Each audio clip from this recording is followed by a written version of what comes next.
Hi, class again. It's me, English Learning Class, your teacher with another rule. I want you to think about something today. You have studied English for more than 4 years. Why do you still have trouble understanding native speakers? Nothing is wrong with you.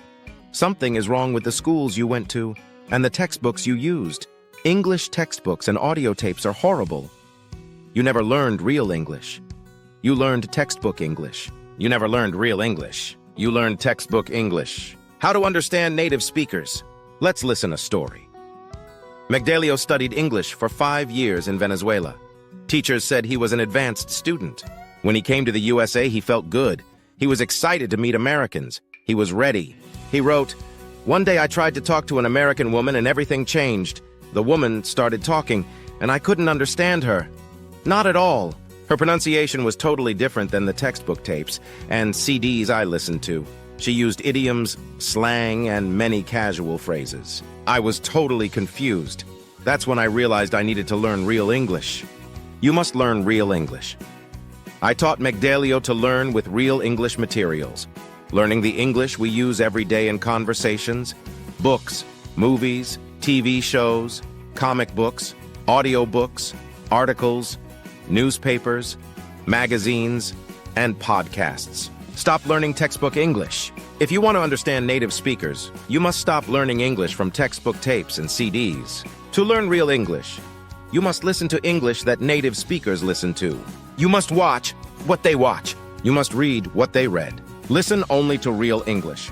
Listen only to real English. Listen only to real English. How do you learn real English? It's easy. Stop using textbooks. Instead, listen only to real English movies, TV shows, audiobooks, audio articles, stories, and talk radio shows. Use real English materials. After 6 months of real English, Magdalio could speak easily. He could understand real English from real native speakers. You will too. Rule 6. Only use real English lessons and materials.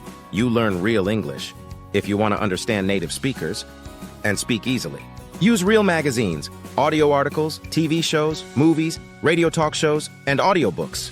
Learn real English, not textbook English. Learn real English, not textbook English. The final rule. In the next day, I will tell you the final rule. I'll teach you how to speak 2-3 times faster. Until then, have a great day and enjoy learning English. Good luck. Time for practice. How to use the lessons. Today, I will teach you about real English. You will listen to a real English story and do the steps that I have taught you in Rule 4 and Rule 5 below. Suggested lesson order. Every day using the same set. First, read the text article. Read and review it. Do not study it. Don't try to memorize it. Second, listen to the vocabulary lesson a few times. Third, listen to the mini-story lesson several times. Fourth, listen to the point of view mini-story, if there is one, a few times. Fifth, listen to the audio many times. Sixth, listen to the commentary once, if there is one, and if you can understand it. In most of the next videos of English Learning Class, you will listen and learn from real English stories. We will take news from movies, TV shows, comic books, audio, magazines, and conversations. Now, let's start. Double standard. Family is uneasy when one sister dates other's ex-lover. Dear Abby, my sister Jane and I are both in our mid-50s. Jane has had numerous affairs over the past several years after her third divorce, and was involved in an intimate relationship with a terrific man, Will, that lasted about 3 months. Jane broke up with Will several months after she decided he wasn't what she was looking for, and she's presently engaged to be married to a very nice man, Sam, and seems very happy. I dated Will several times before he and Jane became involved. We weren't intimate at that time, and we started seeing each other again over the last month. This time we have fallen in love. My problem is Jane is upset that Will and I are together and says I have betrayed her. She is worried about having her former and current lovers present at family gatherings, and our parents are also concerned. They say it's just weird. The fact that my sister was intimate with Will doesn't bother me or Will, but it sure bothers them. Abby, I have always been the good girl in the family and bowed to their pressure. But my relationship with Will is more than I could have ever imagined, and I don't want to give up my future happiness just to make my sister and my parents more comfortable. My adult children have all met and approve of Will and our relationship, but Jane and my parents won't budge. Any suggestions? Signed, Once Will in Walla Walla, Washington. Dear Once Will, perhaps it's time to stop being the good girl, begin acting like a woman who knows what she wants, and confront the double standard in your family. If your sister was sophisticated enough to have serial affairs, and your parents have been so worldly that they have turned a blind eye to it, then you should all be adult enough to realize that you are entitled to your happiness too. Although this may make for some awkward first few family gatherings, as grown-ups, everyone should be able to get past it. But if they can't, you are going to have to decide whether you want this man, or to be a people pleaser for the rest of your life. Hello, welcome to the vocabulary lesson for double standard. Let's get started. First, in the title, it says, family is uneasy when one sister dates other's ex-lover. Uneasy. Uneasy means uncomfortable, an uncomfortable feeling. It's not a specific feeling. It just means a little bit uncomfortable, not quite right. Something's a little wrong. So you say, oh, I feel uneasy. It doesn't mean, it's not a strong emotion. It's kind of a weak emotion. It just means, oh, something's not right. You feel a little bit uncomfortable. Sometimes people will use this word to describe their stomach. Maybe they eat too much food and say, oh, my stomach feels a little uneasy. Right? It feels a little uncomfortable. You're not seriously sick, but it's just a little bit bad. So here it says family is uneasy. It just means the family's not really, really, really upset, but they feel uncomfortable.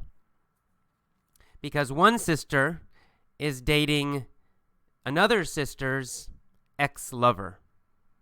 Okay. Let's go into the letter now. This woman's writing about her sister Jane.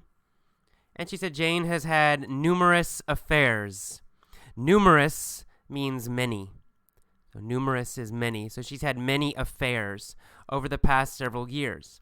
Now, affairs usually means, an affair usually means that you are dating somebody, but you're also already married, or you already have a boyfriend or girlfriend, but then you're dating another person, secretly usually. That's usually what affair means, to have an affair. However, in this letter, it does not mean that. This woman's a little bit older who's writing this letter. And so affairs, what she means is just lovers. So this woman is dating other people, having boyfriends, and she's having sex with the boyfriends. So she says affairs to mean boyfriends and having sex. And, again, that's kind of a word that older people might use in this situation. I think most younger people would not use the word affair to describe that. They would just say boyfriends or dates. Okay, but anyway, moving on. And then she said that after her sister's third divorce, she was involved in an intimate relationship with a man named Will.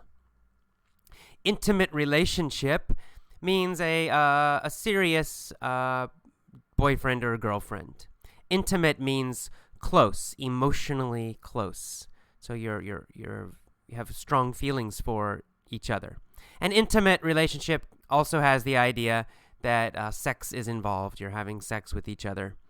But it's more than just that. Sex is involved, but also emotional connection too. So an intimate relationship with Will. So she had a close relationship with this man named Will. And it lasted about 3 months. Now, to last, when used as a verb, means to continue or to continue until. So it lasted about 3 months. It means it continued for 3 months. Continued until 3 months and then finished. So it gives the idea of duration, how long something happens. The movie lasted 2 hours. It means it was 2 hours long. All right, and that's the past tense. The normal form of the verb is to last. All right, and then after 3 months, they broke up. And her sister decided it wasn't what she was looking for.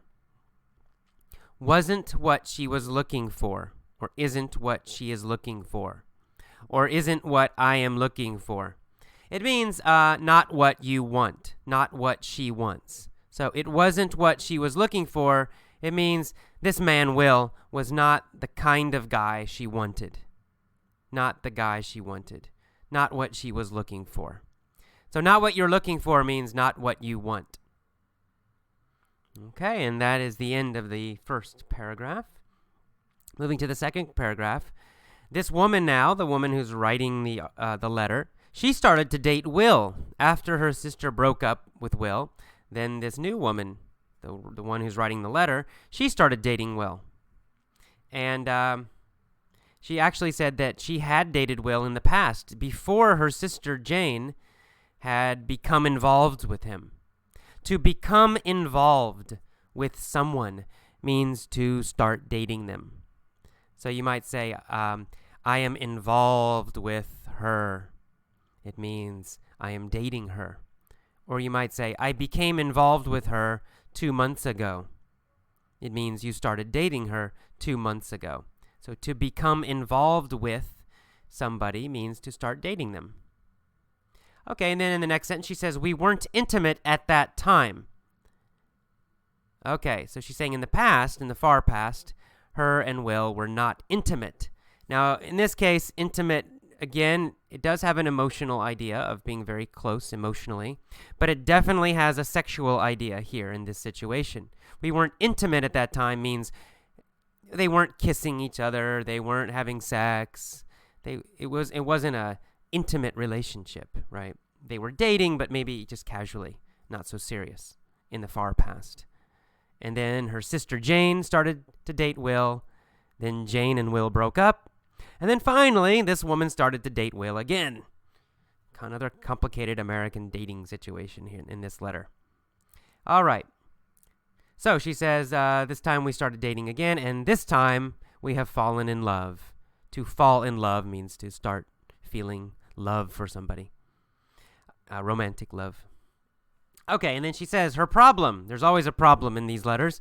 My problem is that Jane is upset that I'm dating Will. She says, I have betrayed her.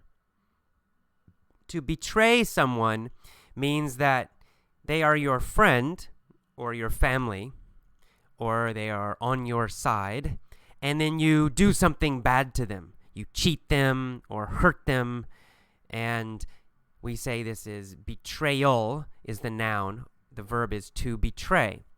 So if you betray somebody, it means they were your friend, they were your close family member, they trusted you, and you cheated them or lied to them or did something bad to them. So you cannot betray an enemy, right? If somebody hates you and you hate them and you do something bad to them, that's not betray. Right, because they know you hate them. It's somebody who likes you and you like them, but then you do something bad and they're surprised. That's betray, the verb to betray. Okay, so her sister Jane thinks, oh, you betrayed me. You're dating my ex-boyfriend. All right. And then she says that her family also feels uncomfortable. They say it's weird. It's strange. Weird means strange.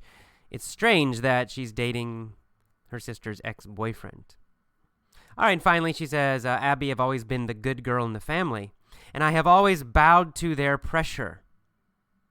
To bow to pressure, bow to someone's pressure, or bow to the pressure, it means that you do something that other people want you to do. Pressure means people are telling you to do something. For example, you say, AJ, go to the store. AJ, go to the store. Go to the store. Go to the store. And say, oh, no, I'm tired. I don't want to go to the store. Go to the store. Go to the store. Go to the store. You keep telling me. You are pressuring me, using it as a verb. Pressuring me, pressuring me. Go, go, go, go. And finally I say, okay, I'll go to the store. I bowed to your pressure. Right? You're telling me to do something. I don't want to do it. No, no, no. And finally I say, okay, I will do what you want me to do. We call that bowing to pressure. To bow to pressure. So she said, when her family complains, she usually bows to their pressure. She does what they want her to do. Even if she really doesn't want to, she'll do what they want. She bows to their pressure. But she says this time Will is special, something special, and this time she won't budge. And she says also that her parents and her sister won't budge. Okay, won't budge means won't move or won't change. Budge means to move. And it really means to move a little bit. To move a little bit. So let's say there's a big, big rock, a huge rock, and you're pushing it. You're trying to move it. You're pushing it, but it doesn't move. Not at all. Not 1 centimeter. Then you can say, oh, this rock won't budge. This rock won't move. Not even a little bit. So it won't move at all. But we also use budge to mean change. Like change your mind, change your opinion. So if you say, I won't budge, it means you will not change your opinion. Not at all. Not even a little bit. You won't compromise. Nothing. All right, so that's it. And then she signs it, once Will in Walla Walla, Washington. Walla Walla, Washington. Walla Walla is a town in Washington State in the northwest part of America. And this time, I'm including Abby's answer. I usually don't because I want you to think about your own answer, but this time I'm including it. It has some good slang. In her answer, she says that she needs to confront the double standard in the family. To confront means to go against, to directly fight against, or directly argue with something. To confront means you don't avoid it. And a double standard, which I'm using for the title of this letter, a double standard means you have 2 different rules for different people. It's not a fair situation. For example, there's one rule for Jane and a different rule for the sister. So Jane, it's okay. She can date many guys, no problem. Her family says it's okay. It doesn't bother them. But then the other sister, if she dates many guys, they criticize her. They complain. They say, oh, you shouldn't date so many guys. So Jane can date guys. The other sister cannot. It's a double standard, right? Double meaning 2. Standard means rule. So 2 rules. One rule for one person, a different rule for someone else. In my family, we would complain about this a lot in my family, me and my sister. I was the oldest child, still am the oldest child, and my sister was younger, of course, and a girl too. So sometimes my parents let me do some things, but they would not let my sister do it. So I could go out with my friends until midnight. That was my rule. But then my sister, they told her, you must be back by 10. And she would get angry and say, this isn't fair. This is a double standard, right? There's a different rule for AJ and me. It's a double standard, not the same rule. All right. And then we keep moving and we see the word worldly. She says, your parents are worldly. Worldly means experienced. It means you have a lot of experience in the world. You know about the world. It's the opposite of naive. We had naive in an earlier lesson. So worldly is the opposite of naive. It means you have a lot of experience. You know about the real world. And then we see the phrase, turned a blind eye to. To turn a blind eye to something means you ignore it. You ignore it. You don't look at it. You don't think about it. You don't talk about it. If you turn a blind eye to something, it means, oh, you ignore it. You pretend it's not there. So they have turned a blind eye to Jane's dating. It means they've ignored her dating. So they can also do this for the new sister. All right, and then the last paragraph of the answer. She says, everyone should be able to get past it. To get past something, well, there's a direct meaning, which means you're moving and you pass. It means you go ahead of something or you go by something. But usually using it in general life, to get past a relationship, for example, it means the problem is gone. The problem is gone. The problem is finished. So if you say, oh, the parents had a problem with this situation, but they will get past it, it means they will solve the problem. They will relax. They will stop worrying about it. And if you say, maybe you had a relationship and you broke up and you're very upset. Oh, you're upset. But then 6 months later, you feel okay. You can say, I'm finally past the relationship, or I'm finally past feeling sad. It means it's gone now. You don't feel sad and terrible anymore. And then the final sentence, we see the phrase people pleaser. Abby says, you don't need to be a people pleaser all of your life. A people pleaser, please means to make happy. So a people pleaser is someone who always tries to make other people happy. They never make themselves happy. They just try to please other people. Always do what other people want, but never what they want. That's a people pleaser. All right, that is all of the vocabulary for this Dear Abby letter. Go on to the mini story and listen to this a few times if you need to. Oh, and I almost forgot. We have a contest right now, a remix contest. Okay, welcome to the POV, or point of view, mini stories for double standard. Same mini story, but first starting with the phrase 1 year ago. 1 year ago, there was a badass Marine named Saren. He had an intimate relationship with Julia Roberts. They were very, very close. Saren liked Julia, but one day he decided she just wasn't what he was looking for. So he broke up with her. Julia felt betrayed. She said, "How can you do this to me? Why are you hurting me? Please take me back." But Saren wouldn't budge. He said, "No, I don't want you, Julia." Julia couldn't get past the breakup.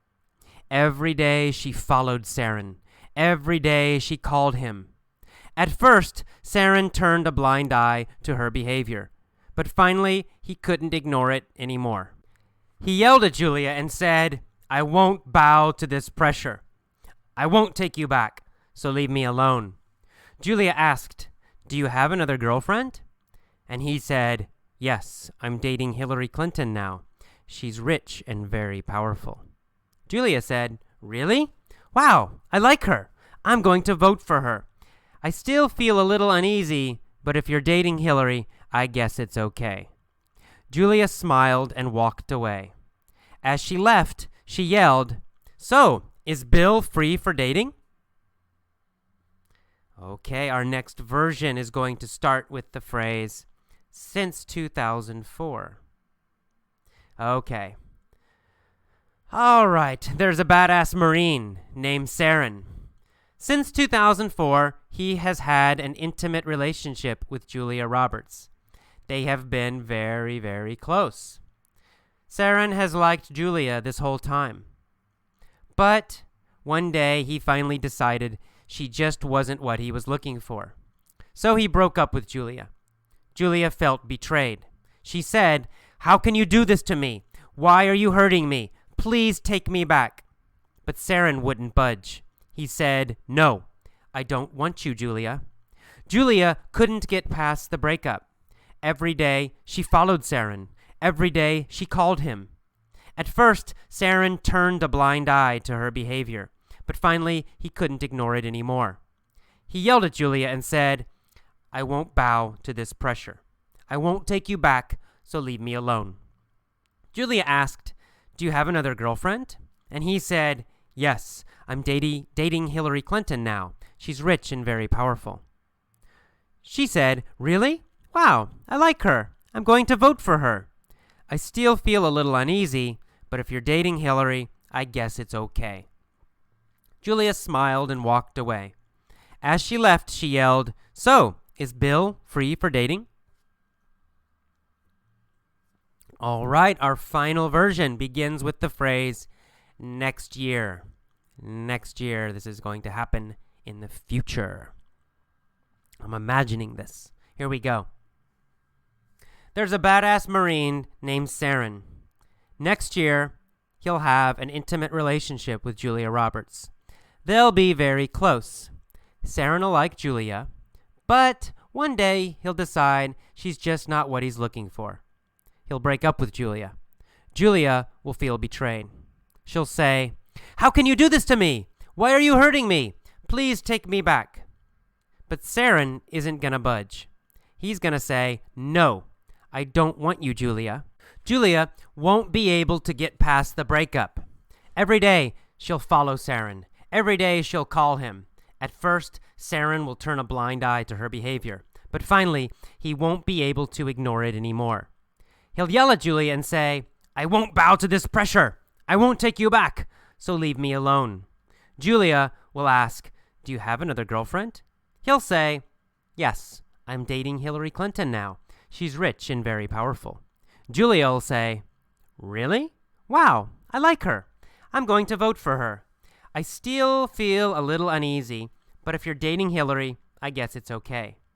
Julia will smile and walk away. As she leaves, she's gonna yell, "So, is Bill free for dating?" All right, and that's our final version in the future. Please go back now, listen to each version, and then pause. Try to tell each version yourself out loud. You don't need to be perfect. You don't need to remember every word. But try your best and try to use the correct form of the verbs. Sometimes the vocabulary changes a little bit. Listen for that. If you can't do it, if it's too difficult, no problem. Just relax. Listen to these versions many, many times. Every day, listen to it 1 time, 2 times, 3 times. The next day, again. The next day, again. It takes some time, but if you do this every month, every day for 1 month, 2 months, 6 months, 1 year, you will get a more natural feeling for English grammar. Okay. See you next time. Bye-bye. Remember, Rule 6. Only use real English lessons and materials.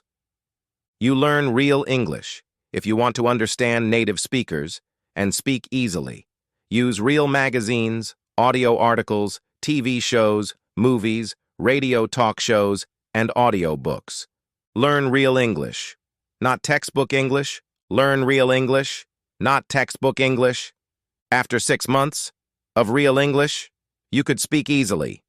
You could understand real English from real native speakers. You can do it! Please subscribe, like and share this video for more people. Thank you for watching.